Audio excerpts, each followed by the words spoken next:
Just recently, there was an interview that was done by Mateta, discussing his call up to the French team. He also talked about when he discussed with his teammate at Crystal Palace that one day he would like to play for the French national team, and he specifically called a player named Zaha. That Zaha laughed at him making the French national team. That has caused a lot of issue because Zaha replied and said that that wasn't true. That was not what happened at that time. When the discussion was made in the dressing room and there were about 10 people there, Mateta talked about playing for the French national team, and they all laughed about it in like a dressing room banter. It wasn't something very serious because at that time, France had good players like Giroud, they had Griezmann, they had very good players like Benzema. So just something they talked about in the dressing room, and it was just a joke and nothing serious. But now, Mateta talking about it in an interview, stating it in a way that seems like Zaha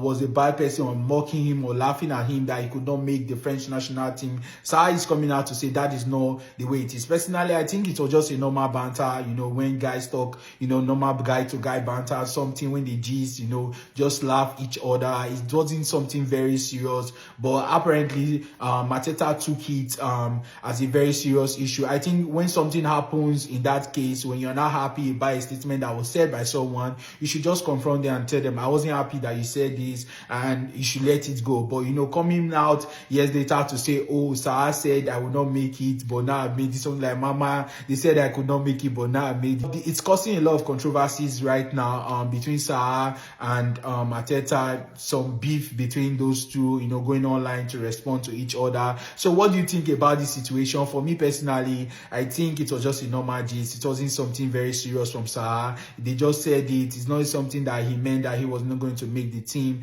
But if you check out the players, the French national team, they've invited to play that position. See Giroud, you see Griezmann, Benzema. These are very good players. So it would have been very difficult for Mateta to make the team. So I could understand what Zaha was saying. But what do you think about this situation between Mateta and Zaha? Go to the comment section. Let's discuss.